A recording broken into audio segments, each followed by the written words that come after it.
Well, I'd like to officially get started. It is now 6 o'clock. Hello, everybody, again. It is my pleasure to welcome you to this Wheaton conversation with Allison Ruza, Jerry Gibbert, and J.G. Harrington. I'm Pamela Weichman, the Director of Education and Artist Services at Wheaton Arts. I'm a white female in my 30s with long brown hair and blue eyes. I'm wearing a gray sweater. My pronouns are she, her, and hers. I am broadcasting from Southern New Jersey, which I recognize as traditionally the land of the Lenni Lenape. I'll be monitoring the chat throughout the program for your technical and general questions.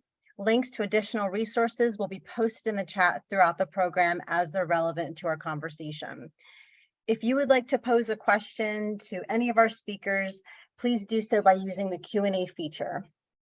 Should you lose connection for any reason, please close all of your windows, then go back to your original email and click on the link that you did to join. It will allow you to join again.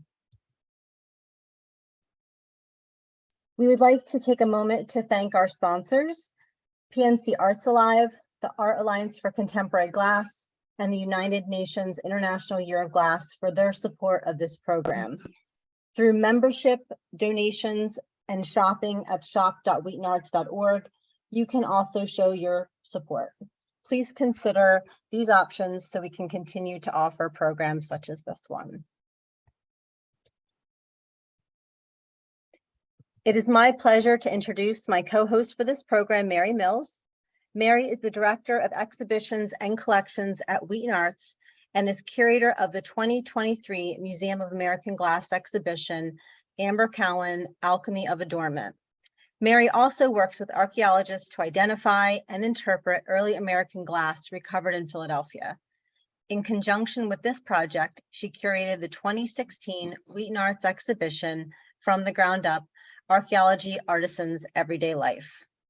From 2005 to 2013, Mary held the position of Education Programs Manager at the Corning Museum of Glass, where she is now a fellow. She has taught American and European glass history for graduate programs at the Cooper Hewitt, Smithsonian, Sotheby's Institute, and Winchester Museum. Mary holds a master's from the University of Delaware Winchester program in early American culture. She currently serves on the board of the Neustadt Collection of Tiffany Glass and is a past president of the National American Glass Club. Mary, thank you so much for joining us. Thank you, Pam. I must say that it's a delight to now be part of the Wheaton Arts team. So tonight, I would like to introduce our guests for the evening, Jerry Gibbert and J.G. Harrington. Jerry has been collecting paperweights since she was young, and they have been collecting contemporary glass together for more than 25 years. Jerry manages the National Preservation Institute, a nonprofit organization that offers training in historic preservation. And JG is a lawyer specializing in communications law at Cooley LLP. They have both served on the board of the James Renwick Alliance for Craft in Washington, D.C. Currently, Jerry is co-president of the Maryland, D.C., Virginia Paperweight Collectors Association, and JG is on the board of Wheaton Arts. Together, they run a one-day craft show, JRA Day, that benefits the Renwick Alliance. Our other guest this evening is Allison Ruza. I'd like to begin with a quote that you see on your screen. This is a quote from the artist. I enjoy the idea of creating a painting which can be looked at from more than one point of view.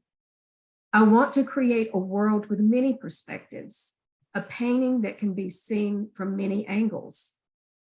With each turn, one discovers a different aspect of the picture. This reminds me that there is always more than one way to look at life.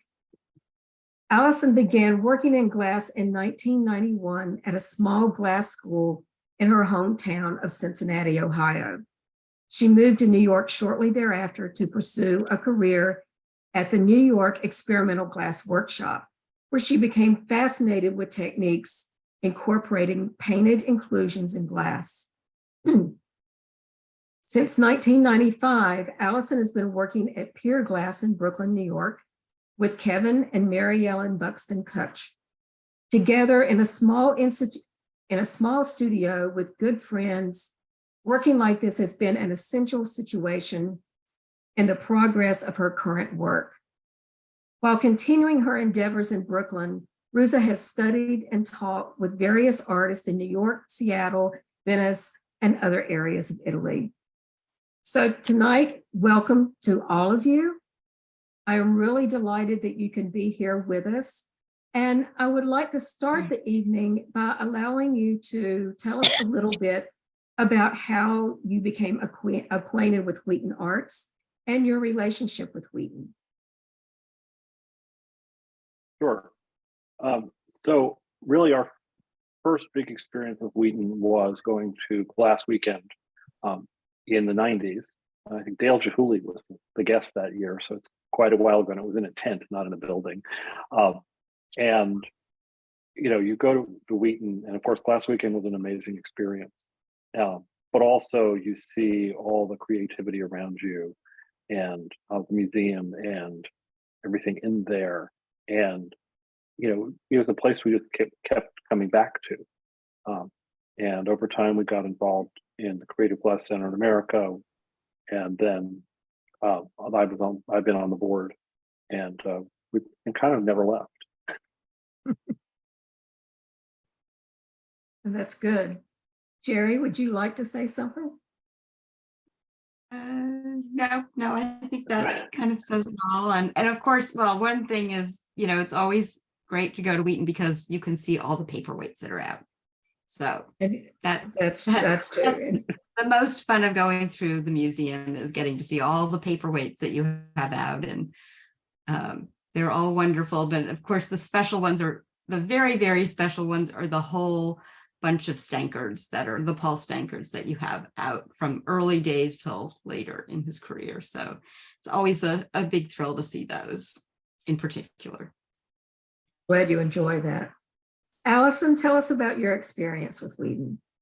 I'm not good with dates, but I'm gonna guess it was 1993 was the first time I went to a Glass Weekend down at Wheaton. And yeah, I had no idea what to expect. And when I got there, I was just like a kid in a candy store, just so amazed at all the artwork that was there. And then just going into the museum and being able to see everything that was there as well. I don't think at that point in my experience with glass, I had never seen any of this kind of work up front and live in person. And so for me, that was a real treat. That was the first time I ever came there. And I've gone back many years to just go and visit the museum, as well as participate in Glass Weekend and the Paperweight Fest as well. That's great. I have to say that it was around 1993 when I first visited Wheaton as well. So we came about the same time. Yeah, So, I was just fascinated. I mean, I had never, all those artists and all that art in one place. It was pretty amazing. I felt the same way. So I'd like to get to know how you all became friends. So, and I understand that Jerry and JG, you can tell this story very well through your collection. So I invite you to do that. Sure. So we first met Allison in 2004 at the Sofa Show in Chicago. And Jerry saw a piece, which you can see right now, which is a conservatory. And our habit there was to go see something, go see the whole show, and then go back to pieces, and then often go back 2 or 3 more times before we decided to buy something. And this piece just kept drawing us back. And Allison was the one who was there to tell us about her, not her dealer. I think Allison has a story about that. We might skip and- those stories, maybe. Yeah, maybe. But the piece was so different. I mean, no one was really working this way, and it's so filled with detail and this exuberance, and it really drew us to it, and Allison drew us to it too, because here's she obviously loves doing the work and was very excited by the work. And so we got it. Then I think that the next time we saw her would be the next piece, actually. This one was purchased at Glass Weekend, and it's a willow piece, and Allison's done a lot of willows and a lot of weeping trees of one kind or another. She's weeping cherries and weeping willows, and there's the sort of the tree sort of encapsulates the scene like an umbrella over it. And I really like that sort of theme a lot. And besides, there's a lot of other stuff that is in there. You can see in the image, in addition, of course, to the person. There's always a person in Allison's work. But there's also there are flowers and other plants, and it's really a whole garden by itself in this little tiny space. The next piece, one of the things that happens in the paperweight world a lot is that artists come to meetings of paperweight groups. And in fact, those kinds of meetings and things like Paperweight Fest and Glass Weekend when it was around were a real place for connection between artists and collectors. And you could see the work and you could see the people and renew relationships. And in this case, Allison came down to Washington to go to a Maryland, DC, Virginia paperweight collectors meeting, and she stayed with us. And when she left something behind. And this is what she left behind. I left it there on purpose, by the way. Yeah, we figured that out. You didn't ask for it back.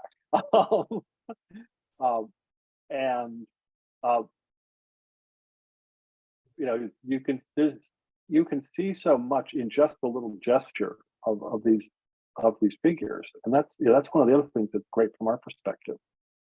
With just a few strokes, you get the emotion, you get the feeling, you see action. This is kinetic, and it was really lovely. And of course, it was a lovely gift. We probably didn't deserve as good a gift of letting her stay in our guest room, but. The next piece Jerry's going to talk about. So I think we were visiting Allison in her studio in Red Hook, which was a big thrill anyway to go to Red Hook and see where she worked and everything. And I think this one was probably sitting on her shelf somewhere, and I looked at it, and it's a camera, but it's got the Statue of Liberty inside of it. And for a couple of years in the late 80s, I worked at the Staten Island Historical Society. And through one of my window, if you really crooked your neck hard out my window, I could see the Statue of Liberty from my apartment. So I just couldn't not have the camera, because it reminded me of my couple of years living on Staten Island, which was an interesting time. It was when JG and I were getting to know each other and commuting back and forth between Washington, DC and Staten Island. So it has a lot of memories. It's also, you can see the Statue of Liberty from my studio. I don't think the camera on my computer here is really good enough to show you, but the camera is meant to be like a photograph from here. Yeah. I mean, this is one of these pieces that you were talking about, seeing them from all sides. We only have the one photo, but from the other side, It's so hard to photograph. I can't even believe you got this picture of it. Yeah. But from the other side, when you look through the viewfinder, you're looking through the window of Allison's studio out to the Statue of Liberty. So it replicates the view, which she showed us at the time when we got it. So the next piece was purchased at Paperweight Fest. And this is Clouds and Pooty, little Italian angel is the way I think of it. And mean, Alison, this is kind of a riff on like Italian Renaissance paintings, right? I mean, Oh, yeah. I Yeah, mean, yeah. it is meant to, riff is a really good word too. yeah. And I don't know, they're just delightful. And you know, sort of out of the bounds of other kinds of work she had done, but you know, the same things about you need to look at it at all angles. There are 3 putti, I think, in this photo, but there are about 5 or 6 in the whole thing, and you have to go look at it all around to see them. And it was just delightful. So the next one is also from a trip to Washington that Alison took. As our bio says, Jerry and I run this craft show called JRA Day every year in December. And one year, Alison and her studio mate came down for the show. And this is the piece that we bought when she was in the show. And you know, there's a whole lot going on here. There's this sort of arch of roses around the figure. It's snowing. If you look closely, you can see the snow. Those are not flaws in the photo. Those are snowflakes. Cardinal. It's sort of all those winter colors. The blacks and whites come out in it, and so that was 2015. And this is now, we've known her at this point for 11 years. So the next one is also from Paperweight. And this was a collaboration piece. And I have to admit, I forget who the other collaborator was because, well, Damon McNaught. Damon McNaught. And this was done as a demo at Paperweight Fest and auctioned. And the figure is Paul Stankard. With a garland around him. And we bid for it at the auction and we were lucky enough to win it. But we like the collaboration. We have a paperweight by Damon as well. And thank you for remembering his name. And the idea of the sort of homage to Paul Stankard was very nice too. And it's a fun piece.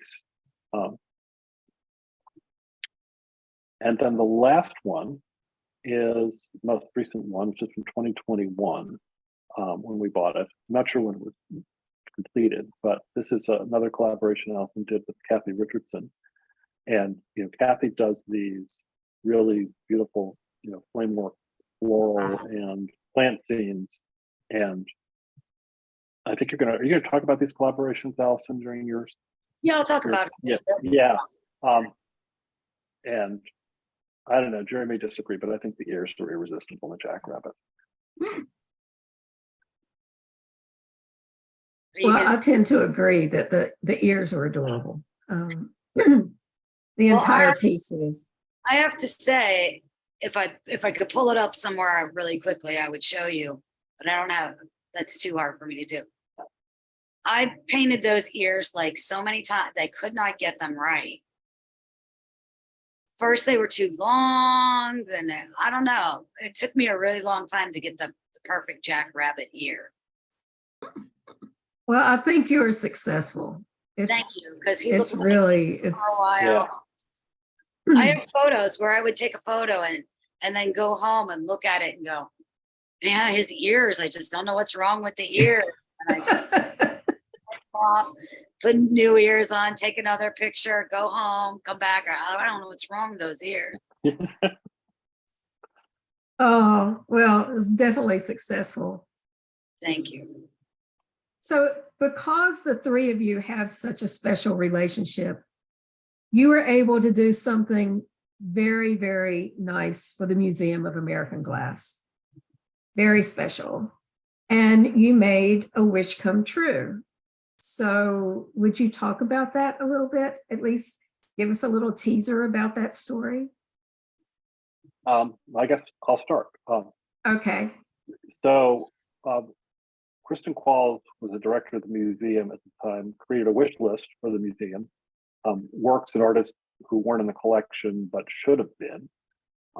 And I saw the wish list, and there are a lot of interesting names on it. but one of them was Allison. And well, you know, we love her work and we love her.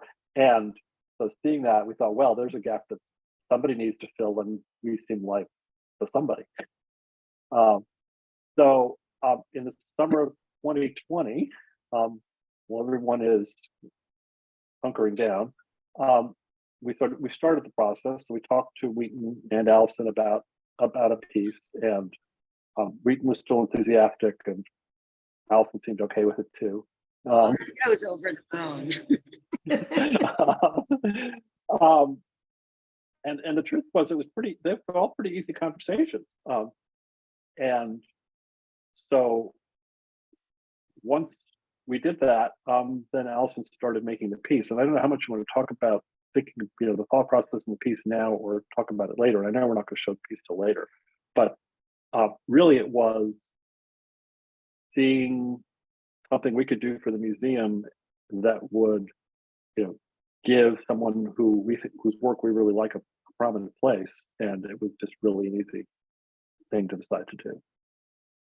Well, and this gives me the opportunity to say thank you from the museum, because all of us just absolutely love the piece.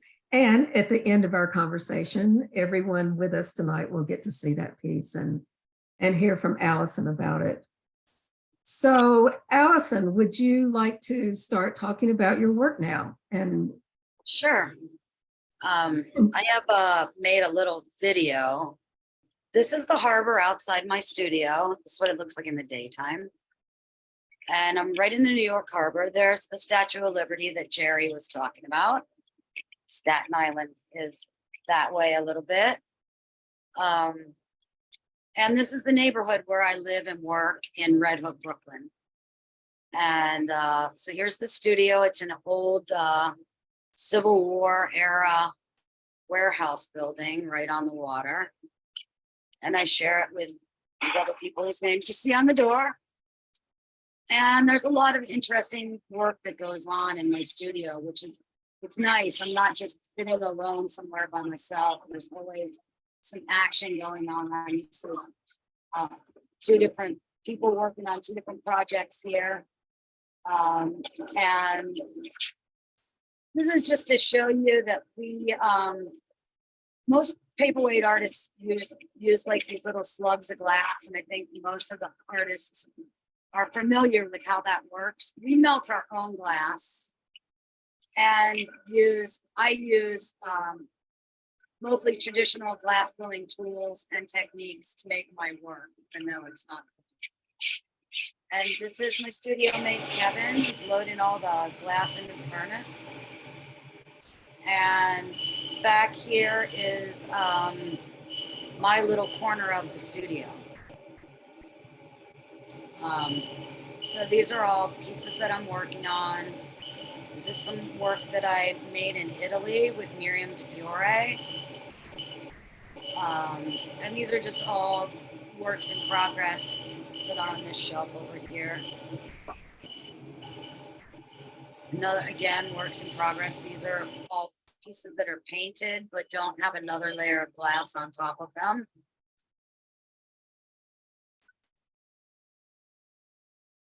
There, I think you can now see some other weird stuff. I don't know. These are some engravings that I did when I worked for a glass engraver for a while. I do bookkeeping on the side, and I used to be the bookkeeper at an engraver, so he taught me how to engrave. And these are all engraved and then mirrored. And this is where I sit and paint. As you can see, I start with like a small piece of glass, and I paint right on the surface of it with enamel paints. And once this is all painted up the way that I like it, I cover it with more glass and paint it again. And then cover it with more glass. And then depending on where we're going with that, you could go really far. So this is what it looks like to start with. On the first layer, I would just paint this, like I say, and add more glass. Adding more glass gives me a whole nother place to paint. And the piece that we're looking at now is a commission from another good friend collector. I just say her first name, Tony. And this is a greenhouse that she commissioned for me. And you see right now, all these red lines on here are just me deciding the pattern that's going to go on the outside to make it look like a greenhouse. After I have that all drawn on, then I use this, it's called Sandblast Witness. And I'm going to pause it for a second. And then I sandblast it so that it comes out like this. And you can see in this piece, it's her and her husband and her two dogs. The dogs are always there. No matter what piece we make for her, the dogs always come to part. But I don't make a lot of big pieces like this anymore. This is a larger piece, and I usually only, at this point, do the big things on commission. They require a lot of patience and stress. Here's a couple other ones of those greenhouse pieces. These are the kind of pieces that I was making when I first met JG and Jerry. And I did a whole series of those, from which JG and Jerry picked the one that they showed you. At the time, like I said, I made a lot of large work. I don't know how to make that. Yeah. Some of these pieces involved like 5 or 6 layers, and some of them were carved from underneath with a sandblaster and a Dremel to give you the texture at the bottom. And as always in my work, the pieces involve concentrating on the figure. I really love the whole idea that we create a landscape, an environment, and then I introduce my characters to the landscape. This particular piece is Andy Warhol's Silver Factory. You can see the little Brillo boxes inside. I don't know if I can make that closer. And you can look in the skylight, and you can look in all the windows, and you can see all of Andy and Edie and all his friends. So there's Andy and Edie. And I think that's Miss Viva. She never wore clothes at the studio. In any case, I made these large pieces for several years, and they kept getting more and more complicated and more involved. And at a certain point, there was really nowhere bigger to go. Like, I couldn't make them bigger. This is my furnace behind me. Here's the door to the furnace. That door to the furnace is only so big. You can't go any bigger than that. And in the meantime, I had met Larry Selman and Jack Feingold, who mostly both these guys dealt in paperweights. And there's Larry and Marty, beautiful, wonderful people that I know a lot of us are familiar with. And they introduced me to a lot of the paperweight collectors that I know. This is Jack Feingold. And as Jerry and JG were saying, you know, down at Wheaton Village, when they do the Paperweight Fest, is a great opportunity to meet so many different collectors. And it's such a nice little weekend with everyone there. I believe this is me and Jack at one of those events. And through those relationships, I ended up spending more time in the paperweight world than in the larger work world. And I try to bring that same sensibility down into a smaller piece. This is the same kind of details, only even smaller. This is another one of my collectors. His name is Benji. Benji lives with Roseanne, and that's Roseanne. And I've done a lot of pieces for Roseanne, and she has also become a really good friend over the years. Also, you know, through the help of the Wheaton paperweight festivals and other events that I went to with Jack or Larry. This is another piece that we made for her. It's an autumn scene with her and her husband dog, and this piece is the Jackrabbit again. And I did a collaboration, sorry, the background noise on these, I don't know how to mute that, so I'm gonna just talk for a second and then show you this because it's really loud. I was collaborating with Kathy Richardson on these pieces where she would make the beginning and then send it to me, and I would add my part and finish it. So this is the Jackrabbit. I'm gonna show a lot of videos. Some of them are gonna have probably bad background noise from the studio from when I did them.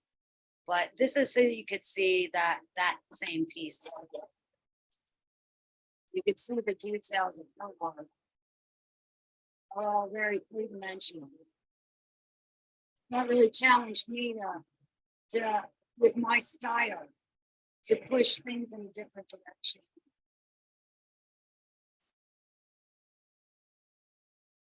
In order to, kind of match up with what she was doing. There's my little Jackrabbit. This is another piece I did with Kathy. This the bug babies. So got all these little kind of fairy-sized people. Each one of them has a little bug to take care of. Got a little ladybug. And then once again, there's Kathy's beautiful lampwork flowers in the center.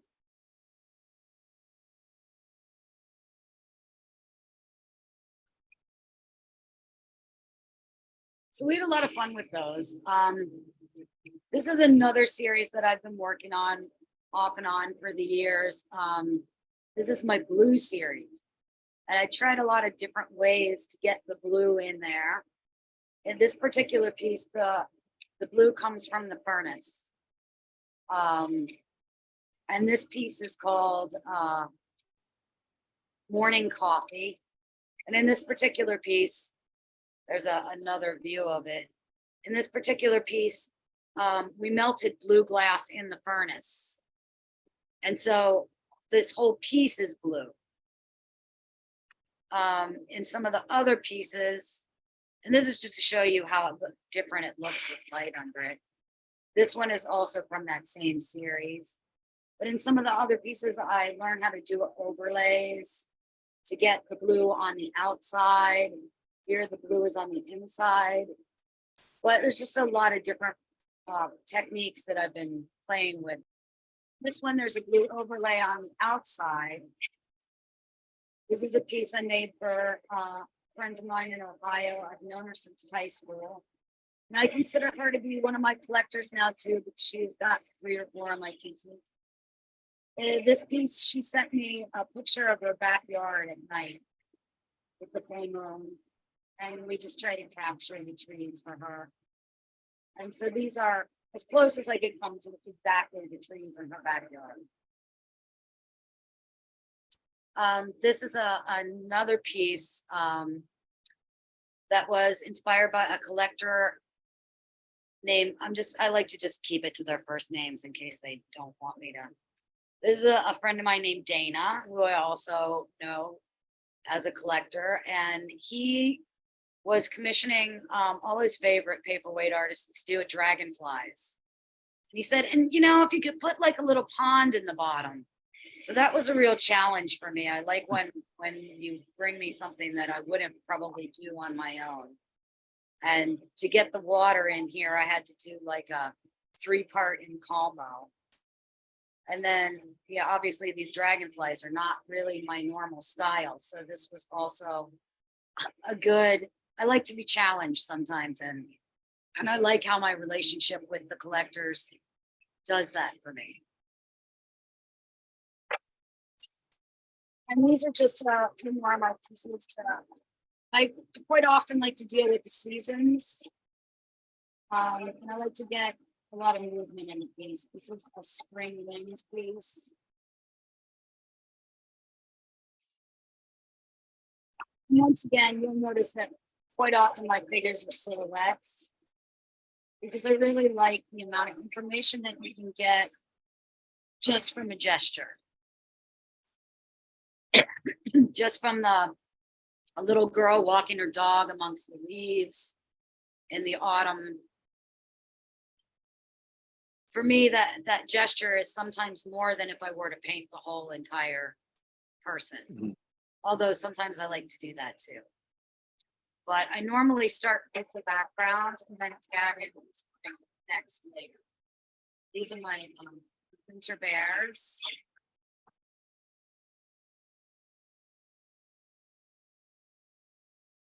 And when I do my painting, I normally, in the case of this, I paint snow on the leaves, then I paint the leaves, then I paint the branches, then I paint more leaves, then I paint more snow. So everything happens in layers that way as well.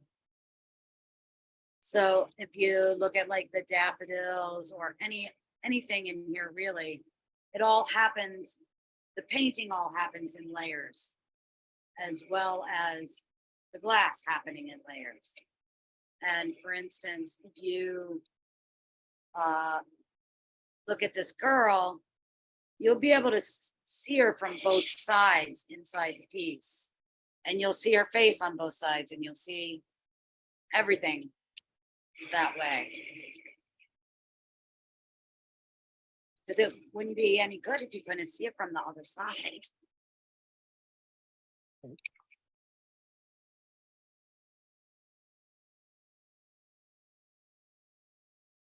This is another one of my recent commissions that I made for, on Fridays, I am a bookkeeper at a guitar shop. And this is my boss and his wife and their dog. I always like to have a dog. And this is an autumn piece that I made for them, Autumn in Prospect Park.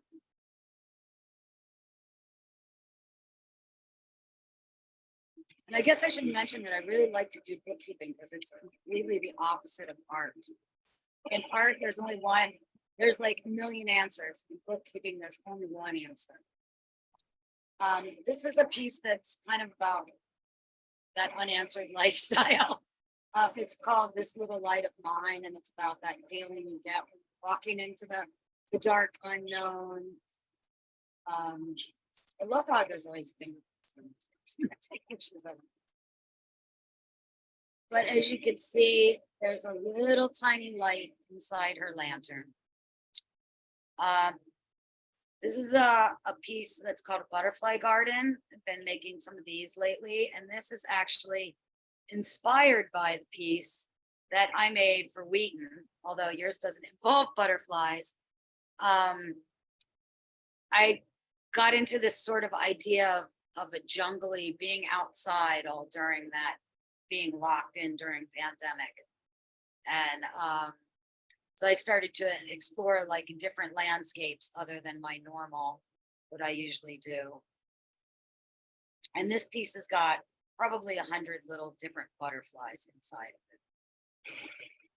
And this is the piece that we made for Wheaton.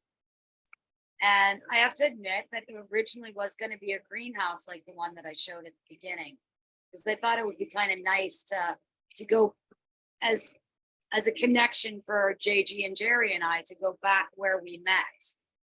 But while I was working this piece in the hot shop and finishing it up, I looked over at my studio mate and I said, I don't want to close it in. I don't want it to be closed in. I want it to stay outside. and it's called It's a Jungle, because also during lockdown, I watched a lot of bad TV that I had never seen before. And there was the show about the detective who's always washing his hands, which I felt like I was always washing my hands too. He's like a germaphobe. And the song at the front of the show is, "It's a jungle out there." So just to tie the pandemic and our relationship and everything all together, I thought that was a nice way to call the piece. And that's the end of my goings on, other than to say I really would like to thank everyone here for the opportunity. All the opportunities that I've ever had at Wheaton have been beautiful and special. But I almost cried when JG and Jerry called me to say that, that they wanted to do this with you and that they were gonna commission me to make this piece for the museum. I think I probably did cry. Anyway, Wheaton's been since the beginning of my exploration, almost the very beginning of my explorations in glass, a wonderful resource for not only education, but just that warm feeling that you get when you get there and all the wonderful people that I've ever met there. Well, I must say thank you to all of you, because this is a very special piece. It's on view in the show that's currently up, Collecting and Connecting. You can say it either way. And I think this is a perfect example of how artists, collectors, and museums thrive off one another and depend on one another and really keep that energy flowing between the three. And it's so important. And it's so important to be able to share that with the public. Several times you mentioned the Paperweight Fest. So I'll say that we are having Paperweight Fest in 2023. It begins on Wednesday evening, I believe it's May 17th. And on May 20th, we're going to be having a special event to celebrate Paul Stankard's 80th birthday. Since you mentioned Paul and you had the piece there that sort of honored Paul with the beautiful garland of flowers, that was lovely. But all of this work is so nice. And I know when I first saw your work and read about It's a Jungle, I thought this was it's such a beautiful way to sort of show all the good and creative energy that was going on during the pandemic, regardless of all the frustration and claustrophobic feelings and all of that. So this has been a great success. So I'd like to ask our public, our visitors, if you have any questions that you'd like to ask. I know everyone would be happy to answer your questions. So that's the one you can see at Wheaton. We should say it's big. It is big. It's not really paperweight size, and that's part of what's beautiful about it. You can just really look into it so easily. Like I said, I don't do the big ones very often anymore because it gets harder as you get older. But I wanted to rise to the challenge for this. So actually someone asked, how big are the big pieces? And I'm trying to think, is this about 10 inches high? Is that not close? I would guess so. I don't have it here in front of me, so I'm not sure anymore, but. I think it's about 10 inches, if I remember Yeah, correctly. I mean, But that's in the ballpark anyway. Some of those larger pieces that that I showed in my video most of them they can't be any bigger than 10 inches around because that's how big the door is. Okay, so maybe this is closer to 8, but somewhere 8, 9, 10 inches. Yeah, I mean, that became my limit. And I remember my studio mate saying to me, I'll never make this door any bigger than this, and it's your fault. See, so never wanted to take more than that much glass out of there for me. But Okay. A lot of the people that you saw in that video have helped me make those bigger pieces. Oh, that's nice. And someone asked, what are your future plans? I'm never really sure which direction I'm going. I just kind of like to come in and sit down and see what happens. Lately, I've been doing these pieces that I really like the seasons. And so I like the transition of seasons now. I'm trying to capture that subtle little edge in my work lately. So instead of all the trees in an autumn piece being all orange, they'll be orange at the top and green at the bottom. And springtime is like a little bit more transitional into summer. And so I'm trying to catch more subtleties in my seasons. But I'm also liking this whole adventure into the jungle as well that I've been doing for the past couple of years. That's been really kind of fun because there's so many, the plants are different. I see a question that says, asks if I'm doing any holiday shows. Oh, I see that. Yes. And I'm not really, as far as I have plans. Allison, there's a Okay. question asking, what is the smallest weight that you've made? Oh, that's a good question. Yeah, I mean, it's hard to make it any smaller than, I guess, probably like 2 inches across and 3 inches tall would be the smallest. And in that case, there's just one layer of paint in there instead of like me building up the layers with 2 or 3 layers of paint. And I do like to make those little ones. I think I probably only showed one in the slideshow, but I like to do those little ones with where it's just a little window in there. And then it's kind of reminds me of those Easter eggs you'd get when you were a kid that you had to look inside to see the scene. And those are smaller.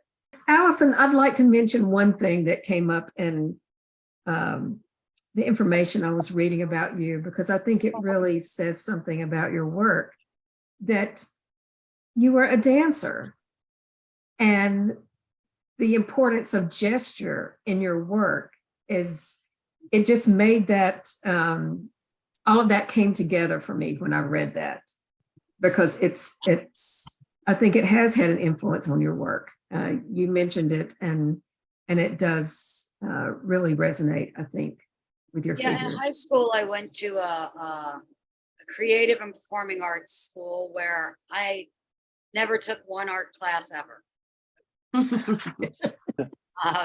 I was a dance major. But I have to say that all the rigidness and strictness of like practicing dance every day made me really not like it that much. But I still, the things that attracted me to it to begin with, and the reason why I still like to dance when no one's looking, is because I'm always fascinated by how much a person can say with their mouth shut. That's, yes, that's very true. That's very true. Well, I can turn this back over to Pam unless there are more questions. Thank you all for joining us tonight. Thank you for our special guest and for what you've contributed to Wheaton. We're very, very grateful. Thank you for the opportunity. Before we wrap it up, there is one more question. Kate would like to know, how does it work when you get a commission? Well, that's kind of how I've become such good friends with people, is because I want so much information from you when you want a commission from me. And the way that I do it is I get as much information as I can from them about what it is we're trying to capture. A lot of the times I'll ask for photographs and they'll send me photographs of, you know, the people and places that they want to be in the piece. Quite often I'm commemorating like a special place and a special moment for someone. I really like to capture that for someone else, even if I wasn't there. And when I'm working on a commission, I tend to go back and forth a lot. I'll send you a lot of texts, a lot of pictures of like, how's this look? How's that look? Is her butt too big? That kind of thing. You laugh. I one time had a collector that was mad her butt wasn't big enough. So we all do what we can. But I try to really work with the collector as I'm building the piece. I also kind of try to like let them know what is and isn't possible, because I think sometimes they have a vision in their mind that I can't see in your head. So I'm trying the best I can by communicating a lot with my imagery to make sure that you're seeing what you want. Does that make sense? Absolutely.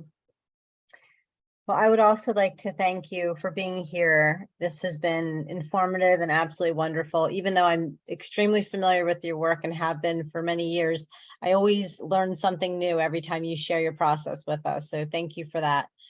If people would like to stay in touch with you, Allison, I have your website posted here. Are there any other ways to follow you?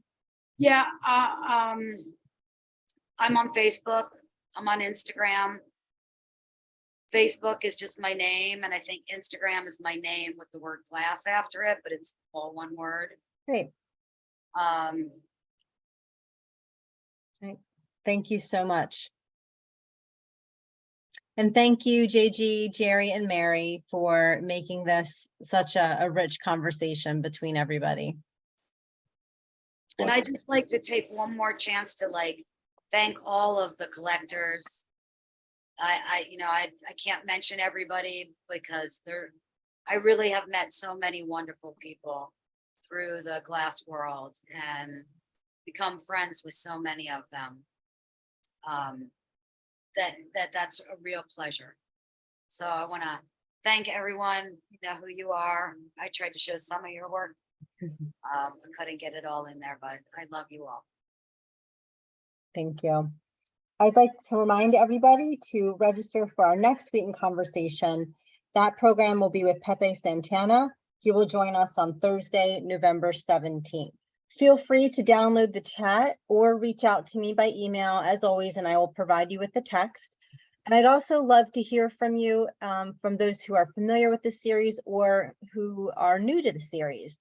Feel free to contact me with any questions or comments that you may have. My email is there on the screen.